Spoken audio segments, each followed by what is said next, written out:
Why is the U.S. blockade of the Strait of Hormuz a precision strike? On April 12, 2026, U.S. President Trump announced on social media that the U.S. Navy would immediately move to block the Strait of Hormuz. It would ban all ships from entering or exiting the strait and order the removal of mines laid by Iran in the waterway. Trump stated that the U.S. and Iran had reached an agreement on most issues, but the only truly important one, the nuclear issue, remained unresolved. He then announced that the U.S. Navy would immediately begin stopping any ships from entering or exiting the Strait of Hormuz. U.S. Central Command subsequently announced that starting at 10 a.m. MET on April 13, it would impose a blockade on all maritime traffic to and from Iranian ports. The blockade covers ships from all countries traveling to and from Iranian ports. It also includes those calling at ports in the Arabian Gulf, Gulf of Oman, and Iran's coastal areas. However, it will not hinder ships passing through the Strait of Hormuz to or from non-Iranian ports. This announcement is crucial. It defines a precise strike boundary. Its target is Iran, not the strait's global shipping function itself. This shift marks a fundamental logical reversal in U.S. strategy toward Iran.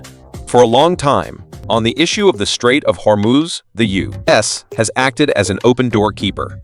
It demanded that Iran keep the strait open to ensure international oil flow and maintain freedom of navigation. Now, the U.S. suddenly played the blockade card, switching its role to a gatekeeper. Instead of asking Iran to open the door, it has taken the initiative to close it itself. This reversal in strategic logic is not impulsive. It is a calculated risk by the Trump administration after a series of failed military and diplomatic efforts. After bombing more than 13,000 targets in Iran, the U.S. has no other effective means to force Iran to submit. Reversing course to block the Strait of Hormuz has become its last resort. Trump's announcement of the blockade was not a random impulse. It was a deliberate move at a specific time when the diplomatic window had closed. The threat to block the strait came right after U.S.-Iran talks. From the 11th day to the early morning of the 12th local time, U.S. Vice President Pence held talks with Iranian Islamic Consultative Assembly Speaker Ghalibaf in Pakistan. It was the highest-level face-to-face negotiation between the two countries since the 1979 Iranian Islamic Revolution. However, no agreement was reached in the end. Pence's sudden departure was widely interpreted as Washington's strong dissatisfaction with Iran's uncompromising stance on the nuclear issue. It may also have been a strategic gesture by Washington to lay the groundwork for subsequent tough actions. The New York Times quoted two informed Iranian officials as reporting three main sticking points in the talks. They are the reopening of the Strait of Hormuz, the uranium enrichment issue, and the unfreezing of Iran's overseas assets. After the talks reached a deadlock, Trump chose to play the blockade card immediately. The timing was clearly calculated. First, the talks had just collapsed, and international dissatisfaction with Iran had not yet faded. This gave the U.S. hardline stance some legitimacy in public opinion. Second, Iran was still using its de facto control of the strait to charge exorbitant fees to passing ships. This put the U.S. anti-blockade action on the moral high ground. More importantly, there was only 1 week left in the ceasefire period. After the fruitless Islamabad talks, Trump began applying maximum pressure on Iran by blocking the strait. This immediate escalation after the talks collapsed sent a clear message to Iran: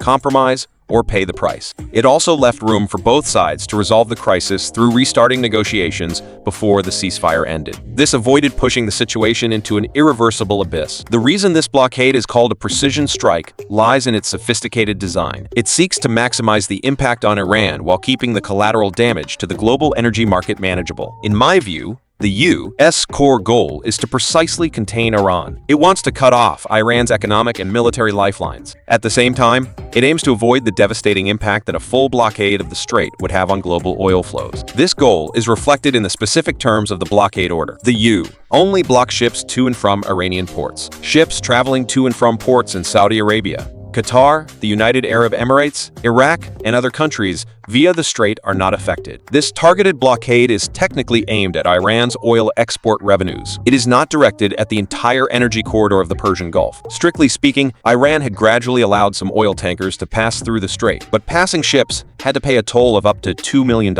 During the war, Iran had always allowed its own oil to enter and exit the region. According to data from analytics firm Kepler, as of March, Iran was exporting an average of 1.85 million barrels of crude oil per day. That's about 100,000 barrels more per day than the average of the previous 3 months. Therefore, by blocking the strait, Trump can cut off a key source of funding for the Iranian government and its military operations. This means that before the U.S. blockade, Iran was actually maintaining oil exports by charging exorbitant tolls. It used this revenue to support its wartime economy and military expenditures. The U.S. blockade order is intended to fundamentally cut off this lifeline. Iran's blockade, combined with the U.S. anti-blockade, constitutes a ban on all ships. From this perspective, the final effect of the double blockade is clear. Iran has completely lost its ability to monetize the strait. Whether it charges friendly ships or allows its own oil exports, it will face interception by U.S. forces. For a long time, Iran has regarded controlling the Strait of Hormuz as its most important bargaining chip in the game with the U.S.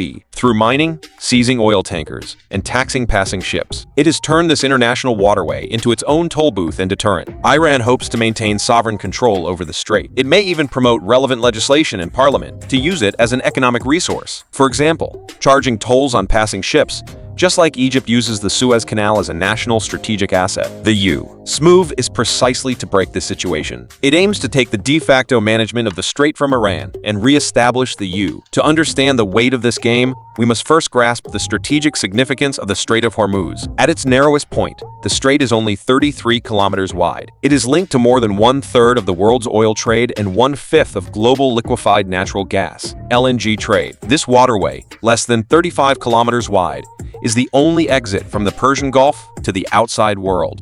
Nearly all oil and gas exports from Saudi Arabia, Iraq, Iran, Qatar, and the UAE flow to global markets through here. About 20 million barrels of oil pass through the strait every day. In 2024, nearly 40% of this oil came from Saudi Arabia, the highest export volume of any country. In addition to crude oil and petroleum products, the strait also carried about 1/5 of global LNG trade in 2024. Most of this natural gas came from Qatar. As a key energy corridor, the Strait of Hormuz has attracted great attention from the international community. Historically, the strait has never been fully and permanently closed, but every strategic game around this region has a direct impact on international oil prices and the world economy. For this reason, the Strait of Hormuz has always been a core focus of great power rivalry. It is also Iran's most deterrent strategic weapon. During the Iran-Iraq War from 1980 to 1988, Iran repeatedly threatened to block the strait. In 1987, it laid mines and attacked oil tankers in the strait. In June 2025, after the U.S. attacked Iranian nuclear facilities, the Iranian parliament authorized the closure of the strait. On February 28, 2026, the U.S. and Israel launched a military strike against Iran. The Islamic Revolutionary Guard Corps announced the closure of the strait the same day. The strategic intent behind Trump's blockade order is far more complex than it appears. It includes at least 4 levels. First, to directly pressure Iran in the nuclear negotiations. This is the most obvious goal. By blocking the strait, the U.S. intends to choke off Iran's energy exports. It also wants to gain more leverage at the negotiating table in the future. The U.S. pressure is so obvious that it's almost said outright. Iran knows how to end the current situation. Shortly after the blockade took effect, Iran called the U.S. This shows that the pressure has had an immediate effect. At the very least, it has forced Iran to soften its stance on negotiations. Second, to seize de facto control of the strait and reshape the regional strategic landscape. By blocking the Strait of Hormuz, the U.S. aims to establish the fact that it has the right to manage this key global waterway. If the international community is unable to stop this action, the U.S. may take the same approach to other key international waterways in the future. Examples include the Panama Canal, the Strait of Malacca, and the Bab el-Mandeb Strait. This strategic logic means the blockade of the Strait of Hormuz may be a tentative precedent. It could be the first step in the U.S. re-establishing management rights over key global waterways. Third, to divert Iran's energy exports and guide oil tankers to the U.S. Blocking the Strait of Hormuz will force some oil tankers to divert to the Gulf of Mexico to buy oil and gas from the U.S. Trump liked a picture on social media showing a long line of ships heading to the U.S. He also stated again that a large number of empty oil tankers are sailing to the U.S. They are there to load up on the best, sweetest oil in the world. This move is highly consistent with Trump's long-standing America First energy strategy. While cutting off Iranian oil, it expands market space for U.S. energy exports. Fourth, to pressure China by threatening its energy security. A deeper strategic consideration of the U.S. is to pressure China by threatening its energy security. As the world's largest crude oil importer, China imports about 11.6 million barrels of crude oil per day. 40% of this passes through the Strait of Hormuz, and more than half comes from the Middle East. What's more, China is Iran's largest oil buyer. Blocking Iranian ports directly hits Iran's economy. At the same time, it will have a significant impact on China's energy security. This constitutes indirect strategic pressure on Beijing. The introduction of the blockade order marks a new phase in the Trump administration's Iran policy. It is a phase of high risk and great uncertainty. The effectiveness of this quick fix is worth pondering, and its side effects should not be underestimated. In the short term, the blockade has already had a certain deterrent effect. Trump confirmed that the U.S. began blocking all ships to and from Iranian ports at 10 MET on the 13th. He also said that Iran had called the reason the U.S. blockade of the Strait of Hormuz can be called a precision strike lies in four key aspects. First, the strike target is precise. It targets Iran's oil revenues and negotiating chips, not an indiscriminate blockage of global oil routes. Second, the timing of the action is carefully calculated. It was launched at a critical juncture right after the talks collapsed and the ceasefire was about to end to maximize pressure. Third, the strategic design is rigorous. The blockade and mine-clearing operations work together toward the long-term goal of seizing dominance over the strait. Fourth, the strategic intentions are multiple. It combines pressuring Iran, seizing strategic assets, expanding energy markets, and indirectly pressuring China, achieving multiple goals with one move. But precision does not equal effectiveness, let alone safety. Among the limited options, the blockade card may be the most impactful one in the Trump administration's hand, but it is also the riskiest. The U.S. and Iran are still in contact. The U.S. government is discussing details for a second face-to-face negotiation. With only 1 week left in the ceasefire period, the international community continues to call for peace talks. But the game over the Strait of Hormuz is far from over.